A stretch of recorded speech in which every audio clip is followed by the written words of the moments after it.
We're going to be talking about the Philadelphia Eagles and Howie Roseman as having possibly the best free agency and offseason period of the 2024 season. It makes me feel like they went through this offseason with the thought of we're just going to pick the best players that are a free agent for every single team and make an offer to them, or we're going to draft the best possible players available with each of our selections. And that's obviously what you want to do every time. What makes Howie Roseman and the Philadelphia Eagles offseason so incredible is they actually executed it. You get two of the best, probably 6 or 7 cornerbacks in the NFL draft between Quinyon Mitchell in the first round and Cooper DeJean in the second round. And then in the offseason with free agency, you get Tampa Bay's second best linebacker and probably second or third best player overall in Devin White. You get Bryce Huff from the New York Jets, who's a great pass rusher. You get Mekhi Becton from the New York Jets, who kind of fell out of favor with the New York Jets, but, they still, it's going to be a loss for New York not having a young, possibly good tackle. You get Zach Bond from New Orleans. You get Saquon Barkley from the New York Giants. You get Chauncey Gardner-Johnson from Detroit, who actually is more like a return back to Philadelphia. And I even like the little fringe moves they did, like Nick Gates from Washington, CJ Uzama from the New York Jets, Paris Campbell from the Giants, Matt Hennessy from Atlanta. You trade for Kenny Pickett, which is kind of just like why not do it? And when you have the depth chart for Philly now, every single position is pretty much filled by a really incredible player. I would say right guard might be their worst position in terms of depth and talent on the team, but everywhere else, you have your two Georgia Bulldogs on the interior of your defensive line with Jordan Davis and Jalen Carter. You have Bryce Huff and Josh Sweat on opposite ends of each other outside linebacker. You have Zach Bond and Devin White. You have Darius Slay, Isaiah Rodgers, who is coming off of not playing a year, but you also have, like I said, Quinyon Mitchell and Cooper DeJean as your next up cornerbacks. CJ Gardner-Johnson and Reed Blankenship might be in the running for the most mid safety combination in the NFL. But again, the rest of their defensive back room is pretty incredible. They're gonna be doing a weird thing where, they have 3 safeties on their team. Outside of Gardner Johnson and Blankenship, the only other safety is Eric McCollum, and your backup safeties are James Bradbury and Avonte Maddox. I don't really necessarily know what that means, if they just are just going to play all cornerbacks from time to time, but more power to them, I guess. Now, defensively, all of the moves that I highlighted were moves that were necessary to be made. Defensively, this team came in the bottom 8 of the league in every single category besides defending the run. 30th in scoring, 26th in total yards, 23rd in turnovers, 31st in passing. And like I said, 10th in rushing defense. So when you add Devin White, when you add Bryce Huff, when you add Zach Bond, when you add Chauncey Gardner-Johnson, when you add Quinyon Mitchell and Cooper DeJean, you also have...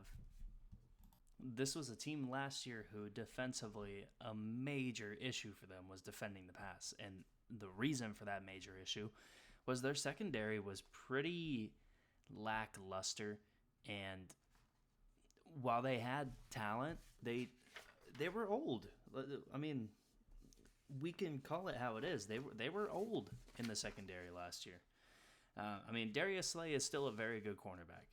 James Bradbury is still a solid rotational piece in your defensive back room. But these guys were old last year, and I don't really know how to put it any more truthfully than that.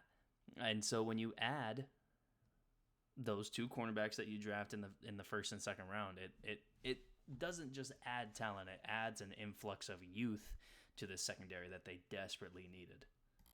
And I'd say, in terms of the losses that Philadelphia had in the offseason, they did a pretty good job to replace what they lost.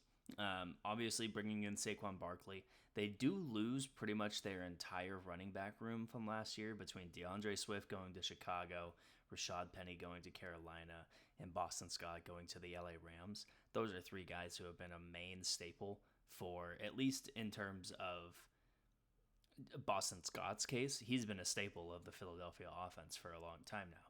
And DeAndre Swift and Rashad Penny were supposed to be incredible contributors for this team coming off the years that they had with Detroit and with Seattle. But they just weren't really able to do much. And if you're behind that incredible offensive line and you can't do very well, then there's no reason for you to stay.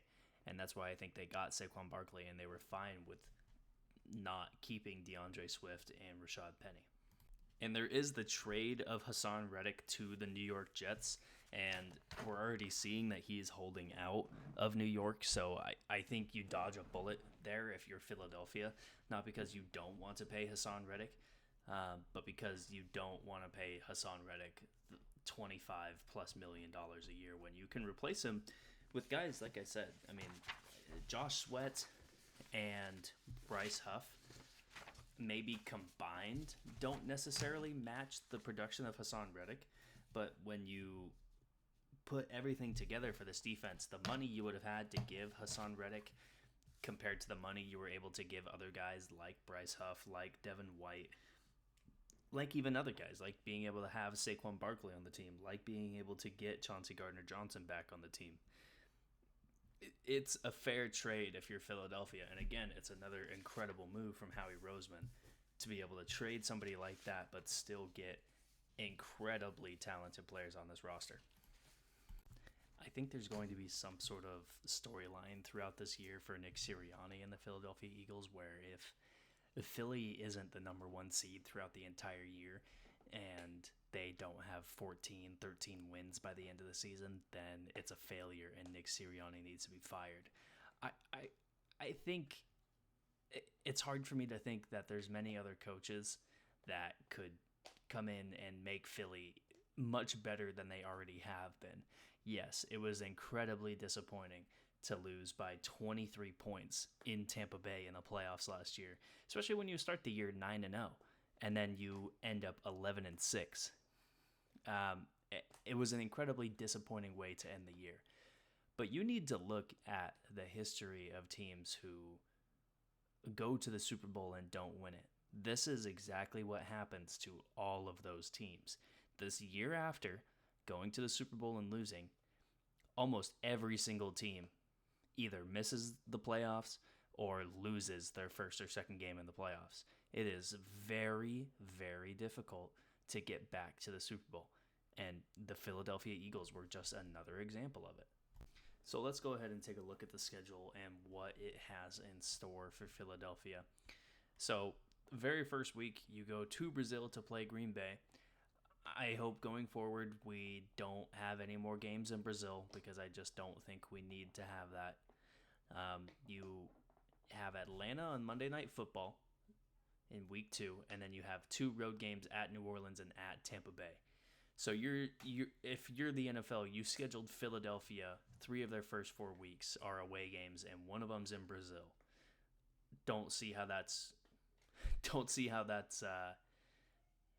I just don't see the reasoning in that. And then you give them their bye week in week 5. I hate this already.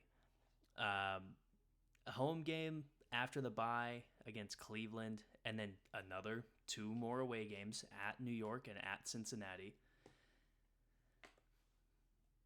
This is an 8-week stretch where with your bye week in there, if I'm Philadelphia and if I'm a fan of Philadelphia, if I have a winning record after these first 7 games, I am over the moon because we're really going to play 2 of our first 7 games are going to be at home and we're going to go to Brazil. I just don't get it. And in the preseason, it's preseason, so who really cares? But 2 of their 3 preseason games are away. Yes, 4 of their last 5 games are at home. Yes, that's great. But what does it matter if you're beat up halfway, 3/4 of the way through the season? The end of your year might not really matter whether or not you're playing at home or not, because you could already just be over the season. However, this is one of the most talented rosters in the NFL. And if they're able to get through this regular season with A, health intact, and B, with a record of 10-7, 11-6, there's no reason they shouldn't be one of the Super Bowl favorites. Because yes, while the record might not say that they're the best team in the NFL, they might have the second or third best record in the NFC. If you have that record with that schedule, you prove to be one of the best teams in the NFL. I would think a ceiling for this team is 12 or 13 wins. I would totally expect that to be the number one team in the NFC, to be hosting every single playoff game that they have, and to make a run at the Super Bowl. The floor for this team shouldn't be any less than 10 wins, however. This should be still a team winning or at least competing for the NFC East title. They should be a team that is hosting playoff games. This should be a team that is still making a run for the Super Bowl. I think regardless of what their record is, they are going to be making a Super Bowl run. I think Philadelphia is pissed off about last year. I think you see that with what their roster did this offseason. I think they understood that defensively they had a lot of holes to fill, and they had a lot of things that they needed to fix, and they did that. They did everything that they needed to do. And now we're going to see them be one of the best teams in the NFL this year.